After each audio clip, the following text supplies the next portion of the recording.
এই মুহূর্তে ঢাকা ১৩ আসনে জনসংযোগ করছেন ধানের শীষের প্রার্থী ববি হাজ্জাজ।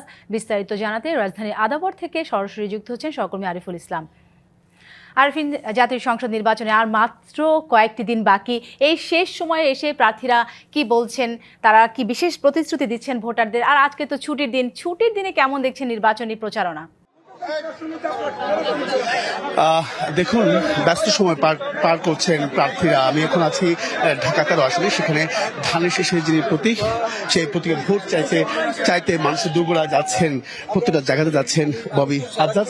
কথা বলবো তার সঙ্গে, তিনি আসলে এখন গণমাধ্যম কর্মীদের সঙ্গে কথা বলছেন। অন্য কয়েকজন ক্যান্ডিডেটকেও দেখছি, আমার মনে হচ্ছে তারাও সুন্দরভাবে স্বাচ্ছন্দ্যের সাথেই জনতার সাথে মিলতে পারছে, কাছে যেতে পারছে। আর জনতার স্বতঃস্ফূর্ত ভালোবাসা আমি পাচ্ছি, সেই জায়গা থেকে আমি অত্যন্ত আশাবাদী। তবে এই জায়গায় আবার কিছু দূর আপনার নির্বাচন কমিশন যেন তাদের কাজগুলো ঠিকভাবে করে, সেই জায়গায় আমাদের কিছু দুশ্চিন্তা বা আশঙ্কা যে নেই তা না। ভোটার রোল নিয়ে আমাদের দুশ্চিন্তা আছে, আপনার ওই যে পোস্টাল ভোট নিয়ে বড় দুশ্চিন্তা আছে।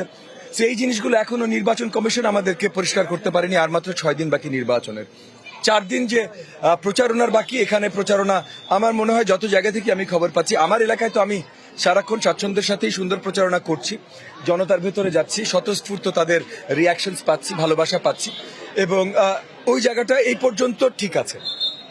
এখন প্রশ্নগুলো হলো নির্বাচন কমিশন ভোটার রোল এবং পোস্টাল ভোট নিয়ে তারা কি কি করছে, এটা নিয়ে কিছু প্রশ্ন রয়ে যাচ্ছে।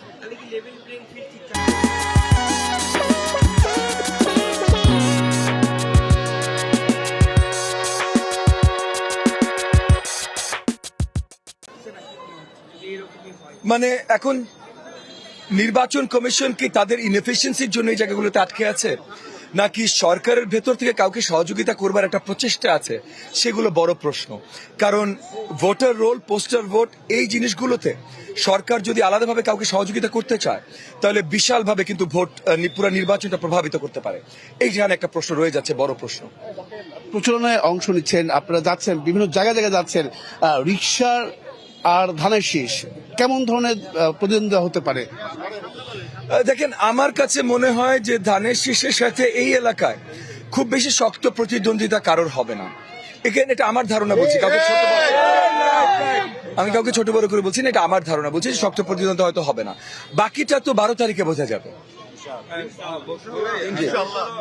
শুনছিলেন যে তিনি তার প্রতিক্রিয়াগুলো আসলে এভাবে তুলছিলেন, এবং কি এছাড়াও তিনি নানা প্রতিশ্রুতি দিয়ে যাচ্ছেন ভোটারদের কাছে, বিশেষ করে চাঁদাবাজ, দুর্নীতিমুক্ত এবং কি ছিনতাই, যেহেতু মোহাম্মদপুর এলাকা, সেই বিষয়গুলো কিন্তু মুক্ত করার প্রত্যয় বা প্রতিশ্রুতি দিয়ে যাচ্ছেন।